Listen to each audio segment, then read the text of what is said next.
መቸም ኣብ 9 ዓመተ ምህረት ተወሊዱ እዘን ኖኪያ ዝበሃላ በተን ወይ ከዓ ተጠውቀት እንደበላ ንፅዋዕ ሞባይል ዘይፈልጥ የለን። ብኣተን ስኔክ ጌም፣ ባውንስ፣ ሶከር ጌም ዘይተጫወተ ዳርጋ የለን ምባል ይከኣል። ምክንያቱ ከዓ መጀመርያ ሞባይል ናብ ኢትዮጵያ ክትኣተዋ ከለዋ መብዛሕትአን ዝመፃ ዝነበራ ሞባይላት ኖኪያ እየን። እንተኾነ ኖኪያ ኣብ ታሪክ ሞባይል እተን ናይ መጀመርያ ኣይነበረን። እታ ናይ መጀመርያ ሞባይል ከመይ ዓይነታ ነይራ? መዓዝ ከ ተሰሪሓ? ቅድሚ እዞም ሕቶታት እዚኦም ምምላስና ግን ብዛዕባ እተን ሕጂ ሒዝናን ዘለና ስማርት ሞባይላት ምንውጋዕ። እዘን ሕጂ ሒዝናን ዘለና ስማርት ሞባይላት ኦልሞስት ኩሉ ዓይነት ኣገልግሎት ይባና እየን። ክንድውል ንኽእል ኢና፣ ቴክስት ክንገብር ንኽእል ኢና፣ ቪድዮ ክንሪአለን ንኽእል ኢና፣ ደርፊ ክንሰምዐለን ንኽእል ኢና፣ ካሜራ ተጠቒምና ፎቶ ክንቅርፅ፣ ቪድዮ ክንቅርፅ ንኽእል ኢና። ብዓብዪ ከዓ ኢንተርኔት ተጠቒምና ኩሉ ዓይነት ናይ ሶሻል ሚድያ ኣገልግሎታት ቲክቶክ፣ ዩቲብ፣ ኢንስታግራም፣ ፌስቡክ ኩሉ ዓይነት ናይ ሶሻል ሚድያ ኣገልግሎታት ክንረክብ ንኽእል ኢና። ነገር ግን እዚ ኩሉ ዝፀዋዕናዮ በብሓደ ክነልክዖ ተፈቲና እንታይ ዓይነት ሞባይል ትኸውን ይመስል? ንኣብነት ካሜራ ዘይብላ ሞባይል እንድሕር ሓሲብና ፎቶ ኣይተልዕልን፣ ቪድዮ እውን ኣይትቕረፅን፣ ኢንተርኔት ዘይብላ ተሓሲብናያ ኦልሞስት ካብ ኩሉ ዓይነት ሶሻል ሚድያ ትርክብ ትወፅእ ኣለኻ ማለት እዩ።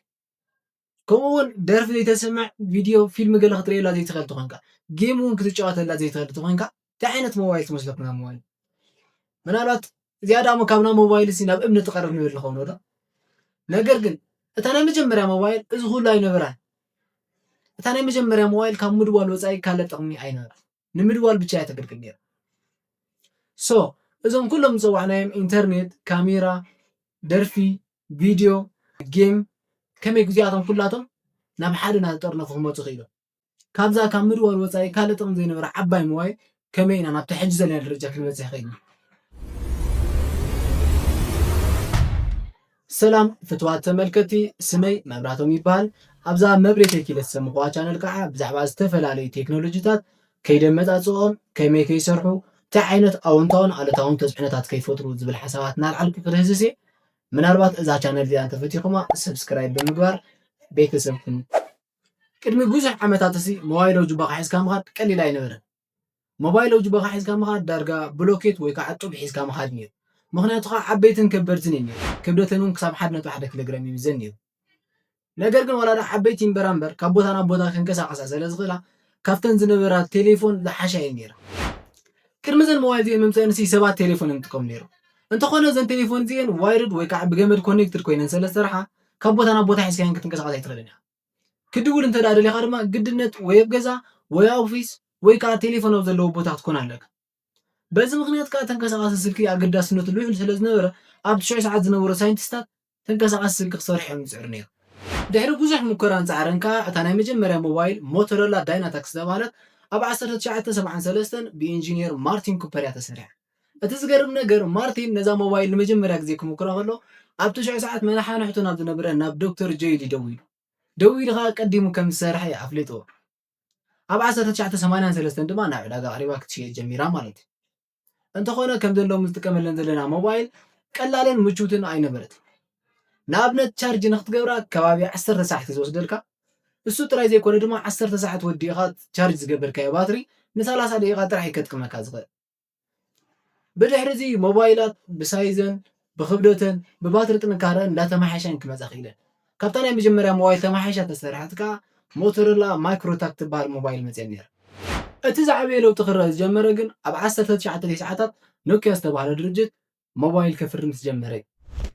ኖኪያ ከምተን ቀዲመን ዝነበራ ሞባይል ንስልኪ ምድዋል ጥራሕ ዘይኮነ ብብዙሕ ነገሩ ዝሓሸ ኮይኑ የቕሪብ። ዝሓሸ ባትሪ ኳሊቲ፣ ንምሓዝ ምችው ዝኾነ ሳይዝ፣ ብዓብዩ ድማ ኣብ 90 ሰዓት ዝነበረ ናይ ቲጂ ኔትወርክ ተጠቒሙ ሰባት ካብ ምድዋል ሓሊፎም ብቴክስት መሴጅ ክፀሓፉ ዝኽእል ዓቕሚ የፈትዩ። ብተወሳኺ ድማ ሰባት ኣብ ሞባይሎም ሶከር፣ ስኔክ ጌማት ክጫወቱ ጌም ስለ ዝተወሰኸለን ከም መዘናግዒ ኮይነን እውን ከገልግላ ጀሚረን። መብዛሕትና ካብ 1990ታት ክሳብ 2000 ኣካባቢ ዝተወለድና ሰባት እዘን ጌማት እዚአን ተጫዊትና የና። ብድሕሪ እዚ እቲ ብኮምፒተር ጥራሕ ዝወሃብ ዝነበረ ናይ ኢንተርኔት ኣገልግሎት ብሞባይል እውን ክሰርሕ ተገይሩ።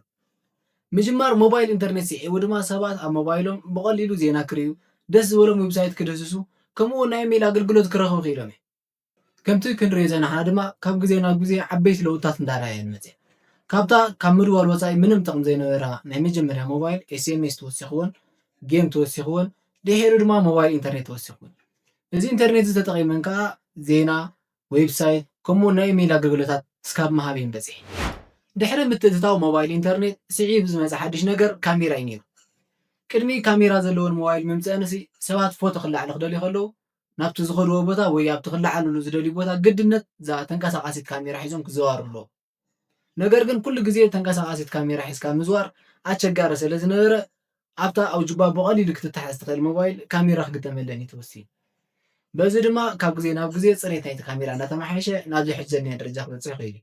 ምናልባት እቲ ክሳብ ሕጂ ዝረኣናዮ ኣስተውዒልኩሞ እንተደኣ ኮይንኩም እቲ በበይኑ ተፈልዩ ዝወሃብ ዝነበረ ኣገልግሎታት ከም ስልኪ፣ ኢንተርኔት፣ ጌም፣ ካሜራ ናብ ሓደ ክጥርነፍ ጀሚሩ። ካብ ካሜራ ስዒቡ ዝመፀ ሓድሽ ነገር ከዓ ሙዚቃ እዩ ነይሩ። ቅድሚ ሰባት ሙዚቃ ክሰምዑ ክደልዩ ከለዉ ካልእ ዝተፈለየ ዲቫይስ ወይ ቴፕ ወይ ከዓ ካልኦት ዘነናእሽተይ ዲቫይሳት እዮም ዝጥቀሙ ነይሮም። እዚ ነገር እዚ ንምትራፍ ተባሂሉ ድማ ሞባይላት ኣብ ባዕለን ደርፊ ክሕዛን ሰባት ድማ ብሞባይሎም ገይሮም ደርፊ ክሰምዑን ተባሂሉ ሙዚክ ፕሌየር ዘለወን ሞባይላት እየን ክምረታ ጀሚረን። እዘን ንሕና ደረፍቲ እንዳበልና ንፅውዐን ነርና ሞባይላት ማለት እዩ። ከምቲ ክንሪኦ ዝፀናሕና ድማ ዳርጋ ኩሉ ዘድሊ ነገራት ናብ ሞባይል እዩ ክጠርነፍ ጀሚሩ። ንኣብነት ቅድሚ ሞባይል ናብዚ ደረጃ ዝምብፃሕንሲ ፎቶ ክትላዕ እንተደሊኻ ካልእ ዝተፈለየት ካሜራ ተድልየካ ነይራ። ስልኪ ክድውል ተደሊኻ እውን ካልእ ቴሌፎን ተድልየካ ነይራ። ደርፊ ክትሰምዕ እንተደሊኻ እውን ካልእ ቴፕ ወይ ከዓ ካልእ ዝተፈለየ ዲቫይስ ተድልየካ ነይራ። ኢንተርኔት ክትጥቀም ተደሊኻ ጌም ክትጫወት ተደሊኻ እውን ኮምፒተር የድልየካ ነይሩ።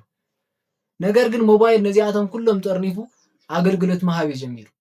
እዚኣቶም ኩሎም ኣገልግሎታት ከዓ ኣብ ሓንቲ ሞባይል ኣብ ጅባኻ ጥራይ ክትረኽቦም ትኽእል ኢኻ ማለት እዩ።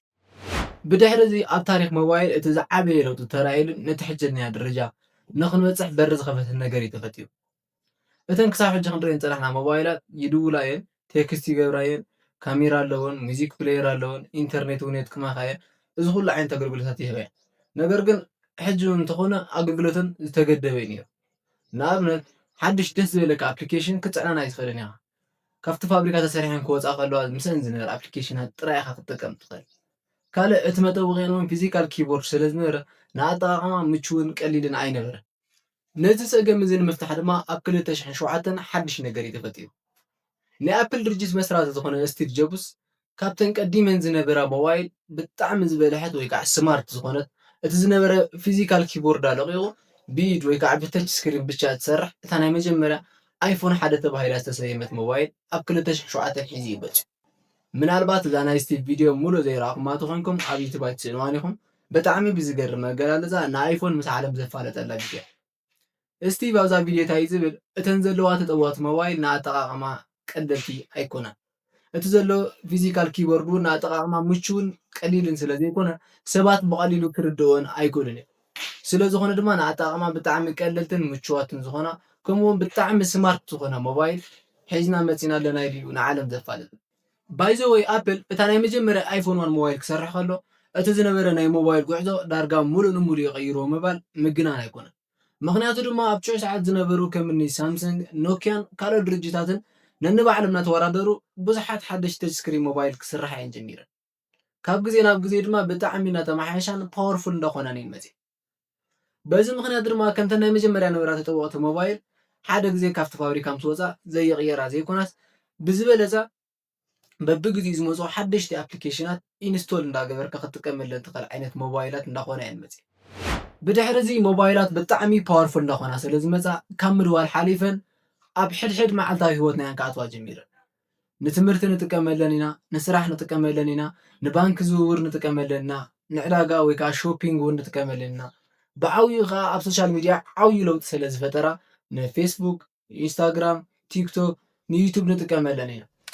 ብድሕሪ እዚ ከዓ ኤኣይ ወይ ከዓ ኣርቲፊሻል ኢንተሊጀንስ ዝተባሃለ ፊቸር እንዳተወሰኸለን ስለ ዝመፀ ብጣዕሚ ፓወርፉል እንዳኾና እየን መፅአን።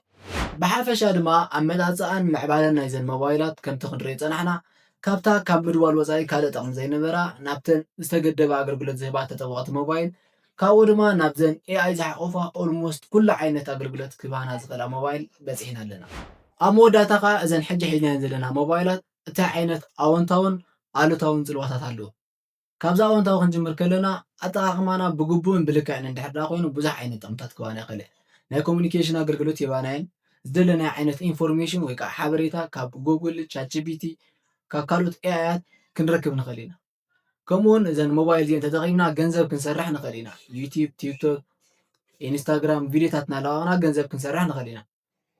بولك كدما أتاقمنا بأقوام زي بروجرام اندحر دا خوينو بزح قداتات كبانا خلت كبعتهم حادن تعوين ولفي حدا سب ناي سكرول ناي مقبار ولفي ويكا جيم ناي متشوات ولف اندحر دا هاليوه أبقال إسراح التخلط ناي مقبار عامو ناقلنا سيزمت كمون أبقى كوف يدو سكرول ويكا جيم بتشوات طرح سلازل اللي دقوا وسيقا حدش سوات ناي مفلاتن حدش سوات ناي مرخب دليتاتون داقلنا سيزمت بزخا نتمحبرا هيوتنا بتعمي زدخمو سلازي أتاقما موبايلنا بأقوى مسرحتن كخوني كبوا كتالي فيديوتاتي متان كبسعكم سابسكرايب بمقار بيتسب كنو من الوقت إذا فيديو دي أتفتيكم مخا شير مقار نابكالو تابتحوا سسناي